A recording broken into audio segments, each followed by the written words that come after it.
They said that she used witchcraft to make him love her. They said she poisoned his best friend. And just in this one case, the rumors might have been true.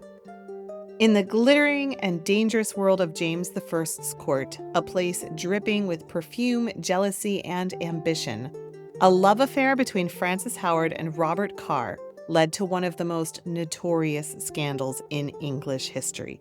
It had everything: an annulment trial so scandalous it filled London's gossip sheets, a mysterious death in the Tower, and whispered talk of love potions, poisons, and sorcery. Before we start unraveling it all, super quick thank you to my patrons and YouTube members. You are the reason that I keep diving into stories like this one. Messy, human, and actually a little bit dark. Today, we are leaving the Tudors behind and stepping into the early Stuart world, where the king's favorite fell in love with the wrong woman and a forbidden romance turned deadly. This is the story of Frances Howard and Robert Carr. Love, poison, and a little bit of witchcraft at the court of James I. When James VI of Scotland became James I of England in 1603, he brought with him a court very different from Elizabeth's. Gone were the days of lean, suspicious politics. James's court was lush, theatrical, and full of favorites, men who caught the king's eye and sometimes his heart.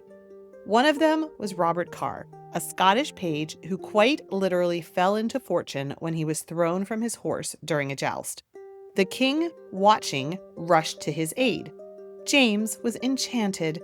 He paid for Carr's recovery, taught him French and courtly manners, and promoted him faster than anyone thought possible. By 1607, Carr was Viscount Rochester and then the Earl of Somerset. He was young, handsome, and hopelessly unprepared for power. But James adored him, and that was all that mattered. And then Frances Howard entered the picture. Frances Howard was born in 1590 into the all-powerful Howard family, descendants of dukes, executed queens, and political survivors. Her father, the Earl of Suffolk, and her uncle, the Earl of Northampton, were rising fast under the new king. At just 14, Frances was married off to Robert Devereux, the third Earl of Essex, who was only 13 at the time. It was meant to repair family reputations. The Howards were newly in favor. The Devereux name was still tainted, though, by the rebellion of the Earl of Essex against Elizabeth I. The children were married in ceremony only, and years passed before they were expected to live as husband and wife. When they finally did, the match was a failure. Frances was lively, ambitious, and increasingly drawn to the sophistication of court life. Essex was stiff, pious, and largely absent. By her early 20s, Frances was miserable, and in the glittering world of Whitehall, her eyes began to wander. And they wandered over to Robert Carr. Now, Robert Carr was everything that Essex was not.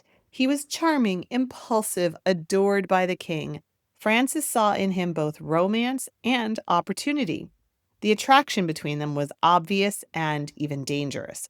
But her powerful Howard relatives saw advantage too. It seems to run in the Howard family of spotting opportunity from illicit romances. If Frances could free herself from Essex, she could marry the king's favorite, and the Howard faction would gain influence beyond measure. So Frances went to work.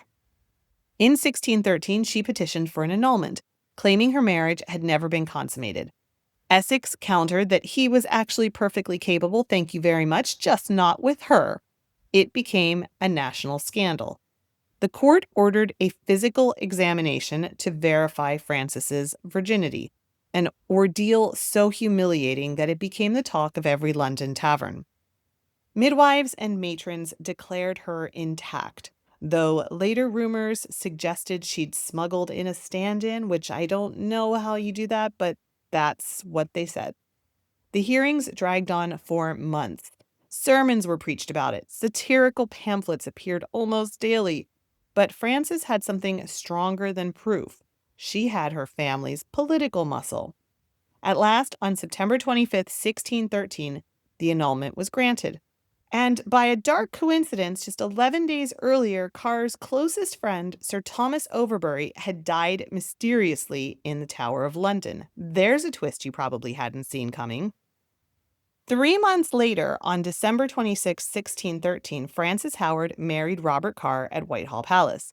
It was a royal event. The king himself attended, lavish gifts were exchanged, and for a brief moment it looked as if the Howards had triumphed. But the court was buzzing with unease. Everyone knew that Sir Thomas Overbury had opposed the match. He had warned Carr that Francis was dangerous, manipulative, and unworthy. He had made powerful enemies, and now he was conveniently dead. The story had begun months earlier. In April of 1613, Overbury had refused a royal appointment, an ambassadorship to Russia that everyone recognized as a trap. By declining, he'd insulted the king, and James had him imprisoned in the Tower. Carr, under Francis's influence, did nothing to help him. At first, Overbury's imprisonment seemed routine, but before long he fell ill. Strange stomach pains, vomiting, fevers that came and went. And by September 15th, 1613, he was dead. The official explanation was natural causes. The real story, whispered through the corridors of Whitehall, was poison. 2 years later, those whispers turned into evidence. In 1615, an apothecary's assistant confessed to preparing tarts, jellies, and clysters, enemas, laced with deadly substances for a prisoner in the Tower. The order had come from an Anne Turner, a well-connected widow known for her fashionable yellow ruffs. She worked on behalf of Francis Howard. Through Turner, Francis had obtained charms and powders from dubious healers and apothecaries, part love magic, part poison. The conspirators smuggled doses to Overbury through the Tower's staff, including Lieutenant Weston. Overbury was slowly poisoned over months with arsenic, mercury sublimate, and corrosive compounds mixed into his food and medicine. When the truth emerged, it was shocking, even to a world that was used to scandal. England hadn't seen a murder trial like this since the days of the Tudors. The case became a public obsession. Pamphlets described Frances as a sorceress, her beauty masking devilish cunning. Witnesses claimed she'd used spells and charms to make Carr love her and to doom Overbury. Some claimed she had bathed in magical potions, others that she kept enchanted skins under her clothes. Chief Justice Edward Coke thundered that Turner and her accomplices were witches. Turner was hanged in 1615 wearing her signature yellow ruffs, and the color instantly fell out of fashion. For Frances, the story was even more complicated.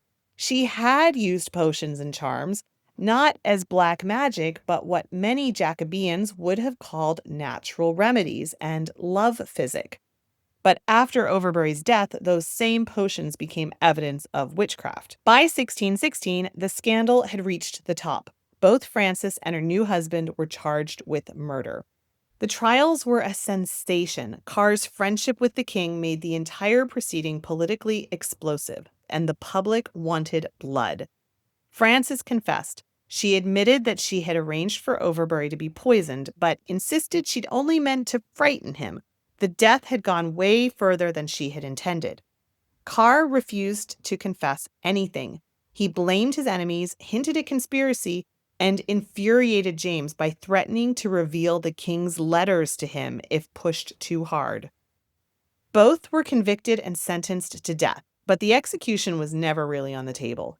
James couldn't bear to see his former favorite on the scaffold. It would have been an admission of his own blindness. So he stalled. Eventually, the death sentences were quietly commuted. Frances and Carr were spared, but imprisoned separately. Frances in the Tower, Carr in the Fleet. Frances was released in 1622 after years of confinement and disgrace. Carr followed 2 years later, securing his own pardon in 1624. Neither ever returned to favor. They lived quietly, shadowed by gossip and ruined ambition.